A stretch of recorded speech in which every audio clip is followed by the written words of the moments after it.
The hopeless part of this story is that this story will never be known. What you and I saw, no one will ever see. We try, really we do everything in our power. I do not think they see. Elie Wiesel. It is impossible to recount what happened. We will never have said everything. Jorge Semprún. The democratic countries didn't want to listen. They must listen now. Those of us who survived have a duty to those who died. They are not here to speak. We must speak for them. Kitty Hart-Moxon. We are living in a terrifying period of rising ultranationalism and anti-Semitism. Earlier this winter, Mendel, an Hasidic Jew, was battered in Crown Heights and his cowardly attackers fled. This past April, Hillel House in UMass Amherst was defaced on Holocaust Remembrance Day. In 2019, dozens of graves in Westhoffen Cemetery in Alsace, a village in France, was defaced and desecrated with swastikas. That same year, neo-Nazis demonstrated against an LGBT pride parade in Poland. The 2019 Tree of Life Synagogue massacre occurred in Pittsburgh, devastating the congregation and residents of Squirrel Hill. White supremacists, later emboldened by the American president, marched in Charlottesville chanting, "Jews will not replace us." Jews and other minorities continue to weather racist and xenophobic offensives that are far more chilling than these examples given here. On 23 January 2020, the 75th anniversary of the liberation of Auschwitz, Frank-Walter Steinmeier, the president of Germany, spoke at the World Holocaust Forum in Yad Vashem in Jerusalem. In English, so as not to offend survivors, he said, "Of course ours is a different age. The words are not the same. The perpetrators are not the same. But it is the same evil. And there remains only one answer: never again. Germany's responsibility does not expire. We want to live up to our responsibility. By this, you should measure us." Germany's Interior Minister Horst Seehofer observed on 27 May 2020 that, quote, "right-wing extremists were to blame for a large rise in anti-Semitic crimes in Germany last year, citing the country's annual crime report as evidence." The perilous realities of anti-Semitism must be taken seriously. The world has seen it before at a terrible cost. Now more than ever is the time to heed and to honor the critical witness of Holocaust survivors. This paper will develop two parallel theses. The first stems from a larger study on memory in the Holocaust as a means to affirm the reality of this horror, even as we might be tempted to shutter our eyes and to close our ears. Despite the profound limitations in examining Holocaust testimony, learning from and preserving these sacred memories, these provide one of the most single effective weapons against the resurgence of anti-Semitic forces. Second, the methods by which memories are examined through testimony are critical. Survivors must be able to express freely their own experiences and, quote, to define their own pain, as Rabbi Wolkoff has observed. This paper draws from the accounts of two survivors, Kitty Hart-Moxon and Simon Rosenkier. Their testimony has come at a great personal cost. Kitty has given extensive interviews, educational presentations, and participated frequently in documentaries. Simon sat for a 2-hour interview at the United States Holocaust Memorial Museum, USHMM, where he served as a valued volunteer and spoke frequently in local settings. Kitty has been able to direct the manner in which she recalls the horror of Auschwitz, while Simon spent the better part of his testimony with an interviewer who firmly controlled the arc of his story. However, Kitty and Simon shared a collective goal to educate the world about Nazi evils and to reject the foreboding specter of fascism. It has been 75 years since the end of World War II. The number of those who survived Hitler's terrifying final solution diminishes daily. It is impossible for those who did not live through the Holocaust to know what it was really like. An extensive body of visual, tactile, oral, and written evidence exists. It places us as close as we can come to expect to understanding what Auschwitz survivor Charlotte Delbo describes as taking, quote, refuge in a shrunken part of our bodies, somewhere near the periphery of our hearts. We can visit concentration camps and museums.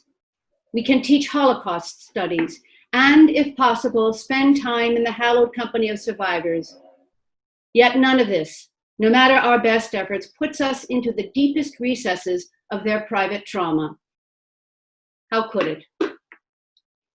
There are concrete limitations which historians must acknowledge. One, the madness of the Holocaust is fundamentally and ultimately inconceivable. Two, archival images, video accounts of sadism and malice may be simply too traumatic to absorb. Three, the tendency to protect ourselves from this evil history is tempting. And four, decades have passed since the end of the war, causing these events to grow more distant. The USHMM has observed that learning to listen to survivors means that one must, quote unquote, discern his or her own fears. Lawrence Langer argues that for survivors, quote, the urge to tell meets resistance from the certainty that one's audience will not understand, rousing us to an appraisal of our own stance we cannot afford to ignore. At Auschwitz, prisoners were branded and their names erased. The world of concentration and death camps was an aberrant terrain of subhumanity. Shoshana Fellman and Dory Lobb write of the Nazis' goal to annihilate races. As Lobb notes, if these stories were never divulged, then the world would never learn, quote, the real truth, the one that involved the destruction of their humanity. After the war, Kitty, a native of Bielsko, Poland, published her memoirs, I Am Alive, 1961, and Returned to Auschwitz, 1981, and worked as a radiographer and supported her husband in his upholstery business in post-war England. In 2003, she was named an officer of the Order of the British Empire for her work in Holocaust education and received an honorary doctorate from the University of Birmingham. Kitty appeared with her son David in the award-winning documentary, Kitty, Return to Auschwitz. She writes, you need to speak for those that died. If you have had extraordinary events, I always say that you can't forget them, that they are embedded in your brain. It's my duty to say what I've witnessed, to protect future generations. Referring to the malevolent threat of deniers, Kitty reminds us, people are going to rewrite the Holocaust. That's what they're doing. Time is on their side, not on our side. While Simon Rosenkirch's memoir remains unpublished, he revisited his anguish daily through print interviews and local talks until his death in 2009, exhibiting survivor's guilt. I'm the only one who suffers right now because I should have been with them, he speaks, those who were murdered, including his family. I feel guilty. Simon was born in Wrocław, Poland in 1928 and was 76 at the time of his interview. After surviving the atrocities he endured in ghettos, labor camps, and Auschwitz, Simon immigrated to Brooklyn and was drafted into the US Army. He became a decorated sergeant during the Korean War. Tragically, his military service triggered the anguish of the Holocaust and brought him to the precipice of suicide. In talking about the battles, chaos, and life-threatening injuries, Simon says quietly, "Where I'm going, you understand? I lost everybody. What I'm doing here. So yeah, there were moments, I don't know why, that I wanted to go." With what tools can historians hope to evaluate the heart of a survivor's recollections, written or uttered? What role does an interviewer play in drawing out a survivor's memories and revisiting those recollections with them? To what degree do survivors exercise agency over the hell through which they lived? In the case of oral testimony, Marianne Hirsch and Leo Spitzer urged listeners to, quote, hear silence, absence, hesitation, and resistance. She must look and listen, comparing bodily with verbal messages. She must allow the testimony to move, haunt, and endanger her. She must allow it to inhabit her without appropriating it or owning it. The USHMM advises interviewers to facilitate, but not to manipulate. Ego has no place in this setting. The purpose is to elicit memories, not to demonstrate knowledge or skill. The interviewee must be allowed the safety and comfort of silence, a critical component to the process that takes survivor through their suffering that is, for many, nearly unspeakable. Joan Ringelheim, director of oral history at the USHMM, recalls an interview where she felt she impeded the testimony of a survivor, Susan. When choosing to provide counsel on the matter of Susan's rape at Auschwitz, Ringelheim recalled that not only did I not ask for the details of what happened, but I also made it impossible for Susan to continue. A few years passed before Ringelheim asked Susan to conclude her story. Ringelheim said, I believe that we avoid listening to stories we do not want to hear. It is incumbent upon historians and interviewers to resist shaping survivor testimony, Susan Solomon posits. As she writes, it is the survivor, not the uninvolved spectator, who presents his or her testimony of the traumatic event.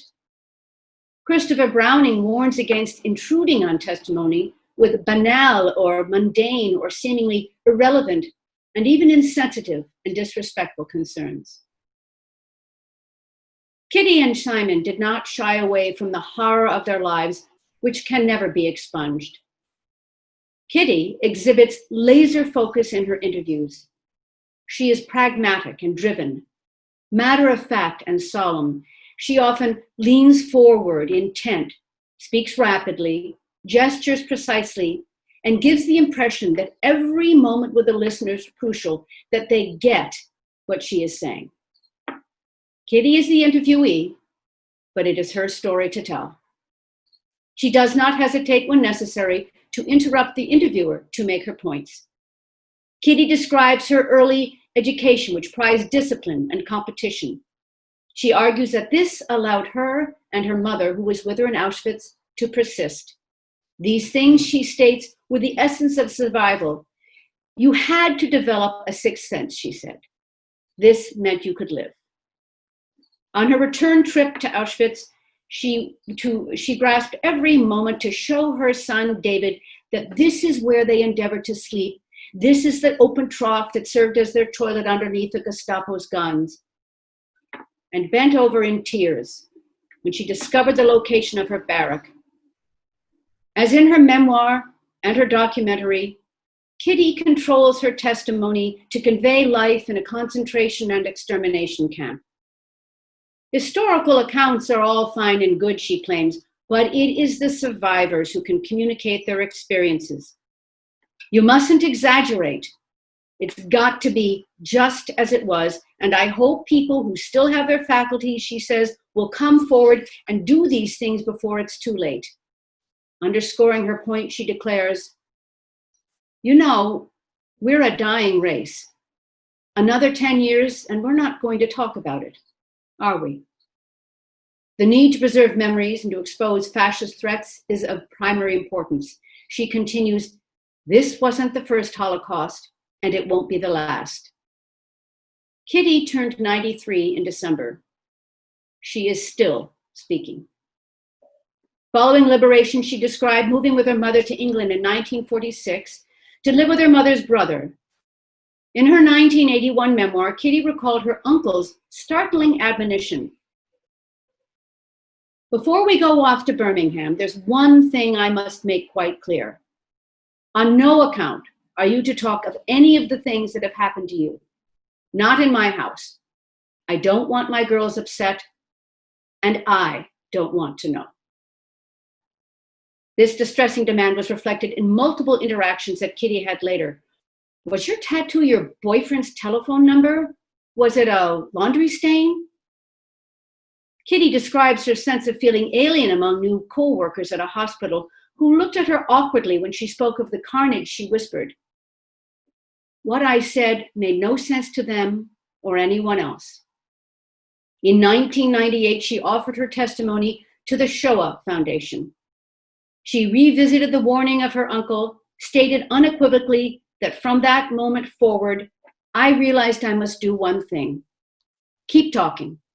Even if nobody wants to listen, you're just going to have to talk for the next 50 years. I knew that's what I had to do. That was my duty. And I knew I would have to make enormous sacrifices. At that time, I didn't know how I was going to do it, but I knew that somehow in my life I'd have to sacrifice my career or whatever, but I'd have to set time apart for educating people and telling them what had happened. Diminutive, blue-eyed, and fiery red-headed Simon is engaging and ingenuous, eager to tell his story and deferential with his interview, Stephen stepped. Simon, an appealing innocent, frequently folds his hand and willingly abides by Stepp's directions, which periodically interrupt the pace and substance of his testimony. On occasion, Simon's tendency is to laugh when conveying unimaginable images. A hunchback having his hump cut off and thrown onto the surgical table, digging pits and heaving bodies into them, medical experimentation on twins to switch their eyes, the stench of body waste in boxcars, daily hangings and suicides on the electric fences, the gas and the fire and the billows of human remains rising from the crematoria. Simon was aware, his daughter Alison Rosenkjaer Larson wrote later, that life could end in a split second. His PTSD did not diminish his ability to trust people.